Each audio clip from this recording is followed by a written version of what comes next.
Nashik TCS case में जिस एक नाम को सबसे ज्यादा ढूंढा जा रहा है, उसके ही परिवार का कहना है कि वो भागी नहीं है, वो घर पर है और उसके दरवाजे पर अब तक कोई पुलिस वाला नहीं आया। ये दावा है 26 साल की निदा खान के परिवार वालों का, जिसे पुलिस और मीडिया दोनों इस पूरे केस की मास्टरमाइंड बता रहे हैं। हिंदुस्तान टाइम्स के रिपोर्टर मयूरा जानवलकर ने निदा के परिवार से बात की है और जो तस्वीर सामने आ रही है वो टीवी चैनलों पर दिख रही कहानी से बिल्कुल अलग है। पहले थोड़ा मामले की समरी जान लेते हैं। जनवरी 2026 में नासिक पुलिस को एक शिकायत मिली। शिकायत में कहा गया कि टीसीएस के बीपीओ यूनिट में यानी कि कॉल सेंटर वाले यूनिट में काम करने वाली एक हिंदू लड़की के बर्ताव में बदलाव आया है। वो रमजान के रोजे रखने लगी है, वेस्टर्न कपड़े पहनना छोड़ दिया है और अपने हिंदू धर्म से दूर हो रही है। इस शिकायत पर नासिक पुलिस ने एक सीक्रेट ऑपरेशन चलाया। 7 महिला पुलिस कर्मियों को हाउसकीपिंग स्टाफ बनाकर टीसीएस के उसी कॉल सेंटर के ऑफिस में भेजा गया। ये ऑफिस छोटा था, कुल 147 लोग काम कर रहे थे। करीब 42 दिनों तक इन पुलिसकर्मियों ने अंडर कवर रहते हुए ऑफिस की गतिविधियों पर नजर रखी। इस ऑपरेशन के बाद 26 मार्च को पहली एफआईआर दर्ज हुई। शिकायत एक 23 साल की कर्मचारी ने की, जिसने कहा कि उसके सहकर्मी दानिश शेख ने शादी का झूठा वादा करके उसके साथ शारीरिक संबंध बनाए, जब वो पहले से शादीशुदा था। इसी शिकायत में यह भी कहा गया कि दानिश, तौसिफ अत्तार और निदा खान ने हिंदू देवी देवताओं के बारे में आपत्तिजनक टिप्पणियां की और इस्लाम को बेहतर बताने की कोशिश की। पहली एफआईआर के बाद और शिकायतें आने लगी। 26 मार्च से 3 अप्रैल के बीच कुल मिलाकर 9 एफआईआर दर्ज हुई। देवलाली कैंप पुलिस स्टेशन में और मुंबई नाग के थाने में। आरोप में रेप, सेक्सुअल हैरेसमेंट, स्टॉकिंग, धार्मिक भावनाएं आहत करना और जबरदस्ती धर्मांतरण शामिल है। ज्यादातर शिकायतकर्ता 18 से 25 साल की लड़कियां थीं। पुलिस के मुताबिक आरोपियों का एक पैटर्न था। इंटरव्यू के दौरान ही लड़कियों की फैमिली बैकग्राउंड और आर्थिक स्थिति की जानकारी ले ली जाती थी। फिर आर्थिक रूप से कमजोर लड़कियों को निशाना बनाया जाता था।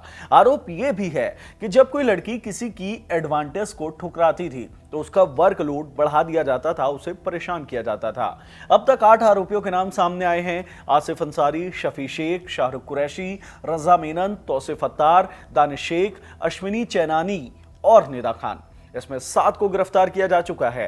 अश्विनी चैनानी टीसीएस नासिक की असिस्टेंट जनरल मैनेजर थी और पॉश कमेटी यानी कि वर्क प्लेस में सेक्सुअल हैरेसमेंट रोकने वाली कमेटी की मेंबर भी थी। उन पर आरोप है कि जब एक पीड़ित ने शिकायत दर्ज कराई तो उन्होंने दबाने की कोशिश की और पूछा क्या बस पब्लिसिटी चाहिए। एसआईटी अभी 78 संदिग्ध ईमेल्स और चैट रिकॉर्ड्स की जांच कर रही है, जो चैनानी के टीसीएस सर्वर से मिले हैं। लेकिन इस पूरे केस में सबसे ज्यादा सर्च किया जाने वाला नाम है निदा खान का। टीवी चैनलों पर उसकी तस्वीरें एचआर हेड की डेजिग्नेशन के साथ चल रही है। पुलिस कह रही है कि अभी वो फरार है और कई रिपोर्ट्स में उसे इस पूरे रैकेट की मास्टरमाइंड बताया जा रहा है। लेकिन अब हिंदुस्तान टाइम्स की ग्राउंड रिपोर्ट में एक अलग तस्वीर सामने आई है। निदा खान के परिवार ने हिंदुस्तान टाइम्स को बताया कि वो एचआर हेड नहीं थी। उनकी डेजिग्नेशन टेलीकॉलर थी और वो सेल्स टीम में काम करती थी। उनके ऊपर कम से कम 3 लेवल के सीनियर अधिकारी थे। एसटी ने कई सोर्सेस से कंफर्म किया है कि निदा का एचआर टीम से कभी भी कोई भी लेना देना नहीं रहा।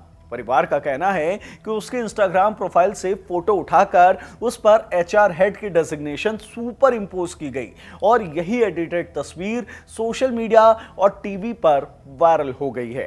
निदा के छोटे भाई ने अपनी पहचान छिपाते हुए हिंदुस्तान टाइम्स को बताया है कि उनका परिवार यह सोचता रहा कि शायद किसी और निदा खान पर केस दर्ज हुआ है, लेकिन फिर निदा ने खुद बताया कि एफआईआर उसी के खिलाफ है। भाई ने कहा कि पूरे परिवार को जबरदस्त मानसिक तनाव हुआ है। निदा के पिता नासिक में लकड़ी का बिजनेस करते हैं। उन्होंने हिंदुस्तान टाइम्स से कहा है कि उन्हें अब अफसोस है कि उन्होंने बेटी को नौकरी के लिए प्रोत्साहित किया। उनके मुताबिक निदा बस ऑफिस जाकर काम करती थी और लोगों से हाय बाय करने भर में मुश्किल में फंस गई है। निदा की मां की तबीयत बिगड़ चुकी है। परिवार वालों का कहना है कि निदा दिसंबर 2021 में इस बीपीओ में भर्ती हुई थी। पिछले साल शादी के बाद जनवरी 2026 में वो मुंबई शिफ्ट हो गई और कंपनी की मलाड ब्रांच में काम कर रही थी, जब तक 9 अप्रैल को उन्हें सस्पेंड नहीं कर दिया गया।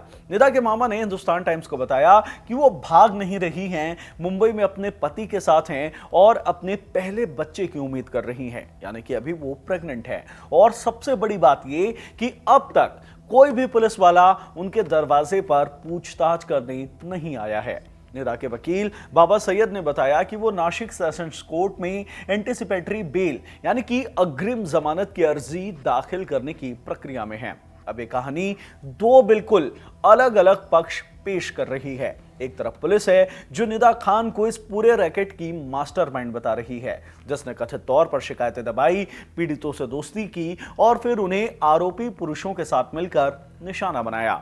दूसरी तरफ परिवार है जो ये दावा कर रहा है कि निदा टेलीकॉलर थी, एचआर से उसका कोई लेना देना नहीं है और उसकी तस्वीर को जानबूझकर एडिट करके वायरल किया गया है। ये जरूर कहना होगा कि एफआईआर में निदा खान का नाम है। 26 मार्च वाली एफआईआर में जो हिंदुस्तान टाइम्स ने एक्सेस की, शिकायतकर्ता ने निदा और तौसीफ पर हिंदू देवी देवताओं के बारे में आपत्तिजनक टिप्पणी करने का आरोप लगाया है। इसके अलावा शिकायतकर्ता ने निदा के खिलाफ कोई और आरोप उस एफआईआर में नहीं लगाया है। तो सवाल यह उठता है कि अगर निदा खान एचआर हेड नहीं थी तो वो शिकायतें कैसे दबाती? अगर वो सेल्स टीम में टेलीकॉलर थी तो पॉश कमेटी से उनका क्या संबंध था? और अगर वो फरार नहीं है और घर पर है तो पुलिस ने अब तक उनसे पूछताछ क्यों नहीं की? इन सवालों के जवाब अभी नहीं है। जांच अभी चल रही है। एसीपी क्राइम संदीप मिटके की अगुवाई में एसआईटी सभी 9 एफआईआर की जांच कर रही है। Call records, emails, bank transactions और सीसीटीवी फुटेज सब कुछ खंगाले जा रहे हैं। इस वीडियो में इतना ही। जानकारी पसंद आई हो तो इसे लाइक करें, शेयर करें, हमारे चैनल खबरगांव को सब्सक्राइब करें। धन्यवाद।